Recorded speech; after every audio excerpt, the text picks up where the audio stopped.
নমস্কাৰ মই নীলোৎপল কাশ্যপ স্বাগতম জনাইছো মোৰ ইউটিউব চেনেল হেল্পাৰ সৰলৈ আজি এটা নতুন ভিডিও লৈ আহিছো আপোনালোকৰ মাজলৈ যদি ভিডিওটো ভাল পায় চেনেলটো সাবস্ক্ৰাইব কৰি দিব আৰু লগতে শেয়াৰ কৰি দিব আজি আমি কৰিম ভয়েস চেঞ্জ 2010 এছএছ ফাইনেল এক্সামিনেশনত অহা 2010 চনৰ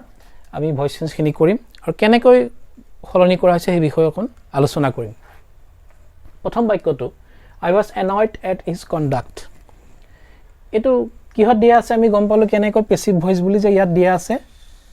was প্লাস ইয়াত দিয়া আছে verb 3 আৰু ইয়াত দিয়া আছে প্ৰিপজিশন at আমি এটা ভয়েস চেঞ্জ কৰো আমি আগতে আলোচনা কৰিছো যে ইয়াৰ যেটো অবজেক্ট থাকিব হেতু ইয়াত সাবজেক্ট হ'ব মানে পেসিভ ভয়েসৰ বা এক্টিভ ভয়েসৰ অবজেক্টটো সদায় পেসিভ ভয়েসৰ সাবজেক্ট হয় পেসিভ ভয়েসৰ অবজেক্টটো সদায় এক্টিভ ভয়েসৰ সাবজেক্ট হয় গতিকে হিজ কন্ডাক্টটো আগলৈ গুছি আহিল ইয়াত was annoyed আছে গতিকে এটো হৈ গল annoyed আৰু I টো হৈ গল me দ্বিতীয়টো Rahul is flying a kite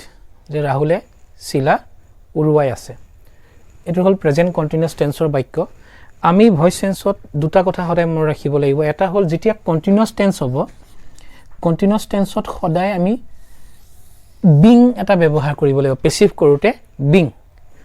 আৰু পাৰফেক্ট টেন্স যেতিয়া হয় পাৰফেক্ট টেন্সত আমি সদায় ব্যৱহাৰ কৰিব লাগিব been being আৰু been ইয়াত এতিয়া অবজেক্ট হল a kite বহুতে কি ভুল কৰে a টো এৰি দিয়ে অকল kite টো লৈ আহে তেতিয়া আকৌ অকমান দিগদাৰ হৈ যাব কাৰণ জোনে আমাৰ বহি চাব তেওঁলোকটো আমাৰ মামা নহয় পেহা নহয় যে মৰম কৰি নম্বৰটো দিব গতিকে আমি এটো সাৱধান হ'ব লাগিব ইয়াত গুটে অবজেক্টটো কি হ'ব a kite গতি ইয়াত হৈ গল a kite এটো আমি লৈ আহিলো এতিয়া যেতিয়া আমি অবজেক্টটো আনিলো ইয়াত সাবজেক্ট কৰিলো ইয়াত আকৌ আমি is am are আমি দিব লাগিব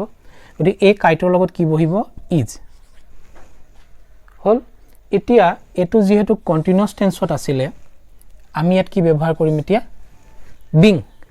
গতিকে a kite is being ইয়াত দিয়া আছে flying মানে মেইন ভার্বটো হৈ গল fly আৰু ইয়াৰ যেটো past participle বা verb 3 যেটো আমি পেসিভ ভয়েসত ব্যৱহাৰ কৰিম হেতু হৈ গল flown f l o w n গতিকে a kite is being ইয়াত verb 3 লাগিব কি হ'ব এতিয়া flown a kite is being flown by Rahul তামানে আমাৰ আগৰ নিচিনা ধৰক কবাত আমি পাইছো he killed the tiger was killed by him হে ধৰণে খালি ইয়াত কন্টিনিউয়াস টেন্স হোৱাৰ বাবে একমাত্ৰ বেছিকে বহিলে কি being এটা বেছিকে বহিলে এটা 3 নম্বৰটো অকমান ঠাই এৰি দিছো কাৰণ এটো কেবাটাও লাইনত বুজাম এট দিছে who has broken the glass যে কোনে গ্লাস ভাঙিলে এটা ফটককে আমি যদি কাবাৰ নাম কৈ দিও কোনবাটা লৰাৰ নামে কৈ দিলো ৰাহুলৰ নামে কলো হেতু খন খাই যাব মই কিটা গ্লাস ভাঙিলো নহয় জানো গতিকে আমি কি কৰিলো এনে ধৰি ললো এ নামৰ মানুহ এজন আছে কোনবা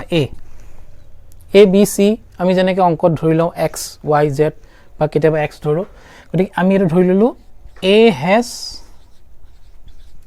broken the glass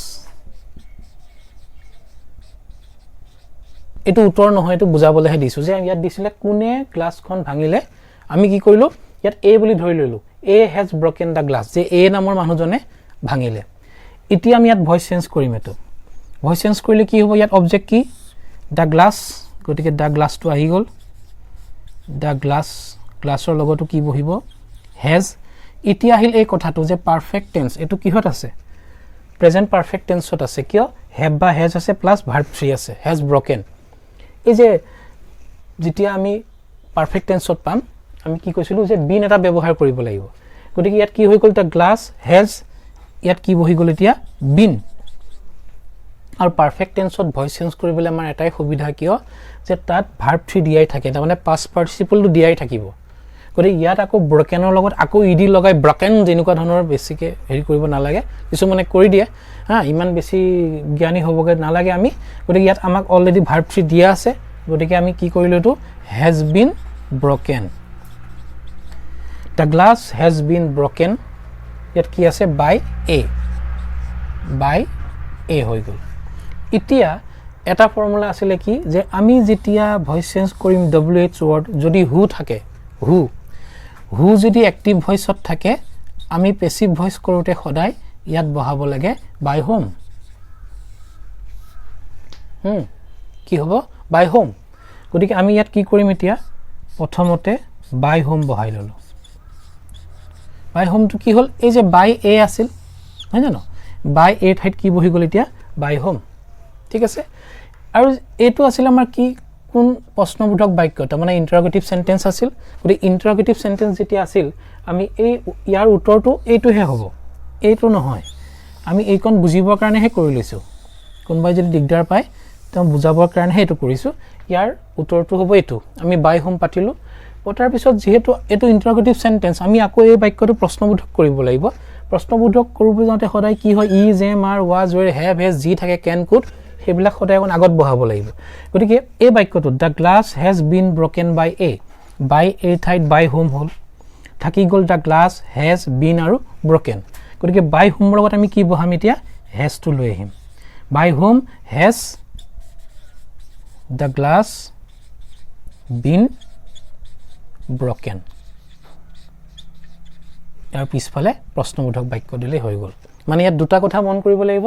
এটা হৈ গল যেহেতু এটো প্ৰেজেন্ট পাৰফেক্ট টেন্সত আছে আমি ইয়াত বিন এটা ব্যৱহাৰ কৰিছো আৰু দ্বিতীয়টো হল যদি হু থাকিলে আমি কি কৰিব লাগিব সদায় যেটা পেসিভ ভয়েস কৰিম ইন্টাৰোগেটিভ সেন্টেন্সৰ ক্ষেত্ৰত আমি বাই হোম ইউজ কৰিব লাগিব গতিকে বাই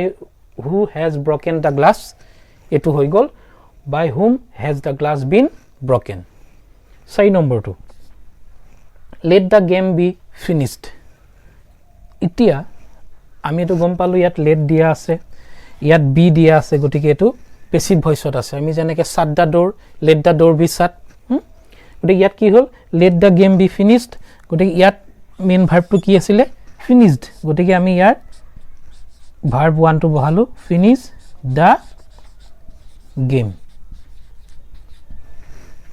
the game